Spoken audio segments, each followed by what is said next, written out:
আসসালামু আলাইকুম প্রিয় দর্শক, আপনাদেরকে এর আগে একটা আমার ভাতিজা কোরআন তেলাওয়াত করে শোনাইছে। তো অনেক ভালো লাগছে, অনেকে ভালো ভালো কমেন্ট করছেন, লাইক কমেন্ট শেয়ার করছেন, সবাইকে ধন্যবাদ যারা করছেন। তো আজকেও একটি কোরআন তেলাওয়াত শুনবো তার মুখ থেকে। তো তুমি আজকে কোনটা করবা? ইয়াসিন। ঠিক আছে, ইয়াসিন সূরা তেলাওয়াত করবে, সবাই শুনেন।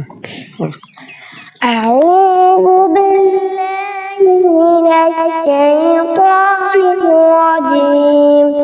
بسم الله الرحمن الرحيم.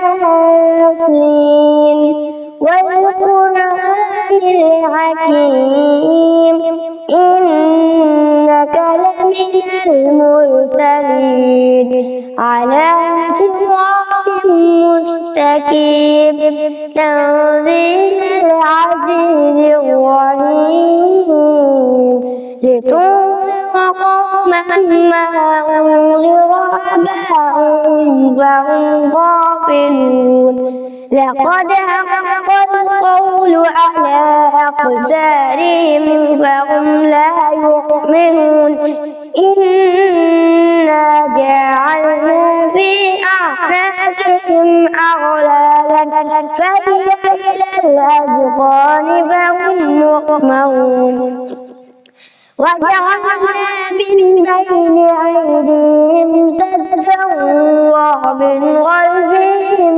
سدا فأغشيناهم فهم لا يبصرون. তো কোরআন তেলাওয়াতটা কেমন লাগলো অবশ্যই তো আপনারা কমেন্টে জানাবেন। যদি ভালো লাগে অবশ্যই লাইক কমেন্ট শেয়ার করবেন। আর আমার চ্যানেল আর পেজের নাম তো আপনারা জানেন, বিনোদন কিং 001। সবাই চ্যানেলটি সাবস্ক্রাইব করবেন।